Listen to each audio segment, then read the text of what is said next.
Bonjour Stéphane. Bonjour François. Ça va? Bienvenue à Saint-Péray, bienvenue au domaine du tunnel. Merci beaucoup, je suis venu avec quelques fromages. Ah, ça c'est parfait. Écoute, moi j'ai le vin. On y va? C'est parti. Allez. Raconte-moi un peu l'histoire de ce tunnel. C'est une ancienne voie ferrée. Ouais. Et à la sortie de Saint-Péray, ils ont percé un tunnel pour le passage du train. On a une bonne hygrométrie et on a une température quasiment égale toute l'année. Et tout ça naturellement. Donc c'est vraiment idéal pour élever du vin.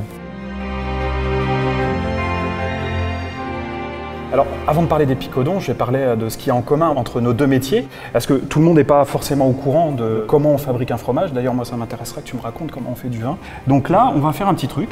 C'est qu'on va rajouter un ingrédient un peu mystérieux qui nous vient des temps reculés. Ça, c'est quelque chose qui s'appelle la présure. Et c'est quelque chose qui, naturellement, va permettre au lait de devenir solide. Et ensuite, on va pouvoir les goûter. Ouais. Et donc, quand on a une faisselle comme ça, la partie solide va rester dans la faisselle. C'est le début de la naissance du fromage. Et là, on va attendre. Donc là, on attend, c'est quand même assez rapide ou on en a pour... Ben là, on en a pour 24 heures. À 24 heures, Ouais. ok. Bien sûr, un fromage, c'est pas un produit fini au jour J, au jour 1. La vie continue, c'est un produit vivant, c'est quelque chose qui continue d'évoluer. Comme toi, tes vins, la vie est nécessaire. Il faut l'implanter, il faut la favoriser, vraiment. Et de cette vie naissent les textures et les goûts. S'il n'y a pas de vie, pas de goût. C'est aussi simple que ça. Et là, on a 3 fromages qui sont à différents stades d'affinage. Ils ne sont pas nés au même moment, bien sûr. Hein. On a par exemple un fromage plutôt jeune, dans sa première semaine. Sur les picodons, on est en général sur une texture assez dense, assez serrée. Donc une mâche qui va être assez présente. Ouais. Et puis au fur et à mesure, là, tu vois, j'appelle ça une flore d'affinage. Alors, c'est des champignons, c'est des bactéries. Tu touches, tu vois, c'est très doux. Ouais. C'est extrêmement doux. Hein. Et puis si tu sens, l'odeur de ce qui est derrière nous. On sent l'odeur de champignons. Une odeur de champignons. Et puis, on a après des affinages qui sont un peu poussés. On a des affinages où là, on va presque confondre le fromage avec le mur de ton tunnel. Ah, on a des similitudes. Tu vois, il y a quelque chose. Voilà, on est sur des affinages un petit peu plus poussés parce que les picodons, c'est ça aussi. C'est des fromages qu'on garde un petit peu plus longtemps que ce qu'on garde aujourd'hui. Dans le temps, on les gardait à la belle saison pour pouvoir le manger pendant l'hiver. Voilà. Alors nous, on fait des vinifications et des élevages en barrique. Ouais. Là, c'est un Saint-Péray 2014. Et on va dire à peu près 11 mois d'élevage en barrique D'accord. avant la mise en bouteille. Donc la vinification, l'élevage et après la mise en bouteille.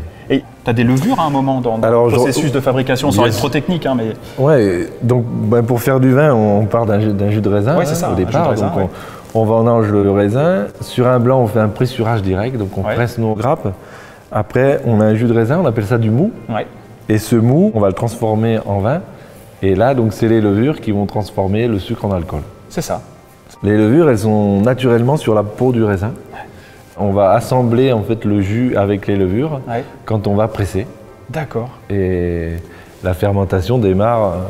Donc c'est un petit peu plus long encore que pour faire cailler du lait. C'est sûr. Mais ça démarre au bout de 3-4 jours. Il y a des parallèles évidents entre les deux. Ah oui, c'est sûr.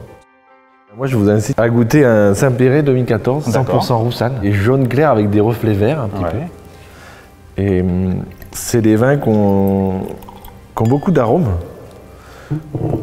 Les arômes, on est sur des notes assez fruitées sur les roussannes. Donc je pense que ça peut faire un très bon accord entre le fromage et le vin. Sur les picodons, je pense que la roussanne, c'est parfait. Les accords entre les fromages de chèvre et les vins, il faut plutôt privilégier des vins blancs. Vraiment, de mon point de vue. On est bien d'accord. Le but du jeu, c'est d'avoir, si possible, le morceau de fromage en premier en bouche. Donc, on prend le morceau de fromage, on peut le regarder, le toucher, bien sûr, le sentir. Et du coup, tiens, je te prête celui-ci. Et du coup, on va le mettre en bouche, le faire rouler, le mâcher pendant 2-3 secondes.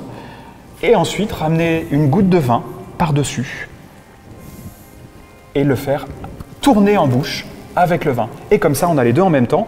Et on voit comment le fromage est changé par le vin et comment le vin peut changer le fromage. Et là, on a un accord. À ce moment-là, on va avoir quelque chose qui se passe. On sent l'harmonie et c'est vraiment intéressant. Et il y a aussi la dynamique, c'est-à-dire la longueur de ce qui se passe en bouche. C'est-à-dire une dégustation, c'est jamais figé, on n'a pas un goût qui va jusqu'au bout. En général, il y a plein de choses qui apparaissent. Donc on va avoir des sensations, des textures, on va avoir des notes qui vont rejaillir, par exemple, peut-être la cave, peut-être... Mais là, on va laisser chacun se faire son idée. Nous, on garde ce qu'on ressent pour nous, puisque la dégustation, c'est quelque chose de très personnel. Et puis on laissera les gens un petit peu choisir leurs mots. Vous prenez un peu de vin, un peu de fromage, et à vous de jouer.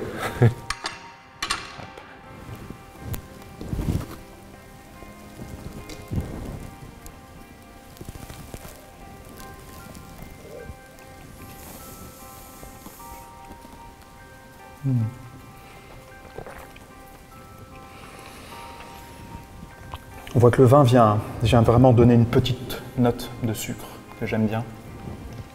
Ça enrobe. C'est vrai que c'est des vins blancs qui sont secs quand même, mais qui ont beaucoup de sucrosité. Oui.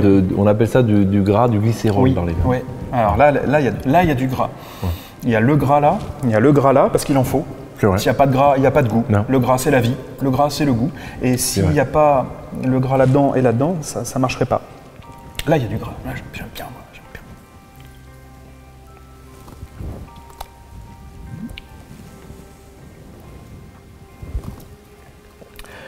Eh bien, merci.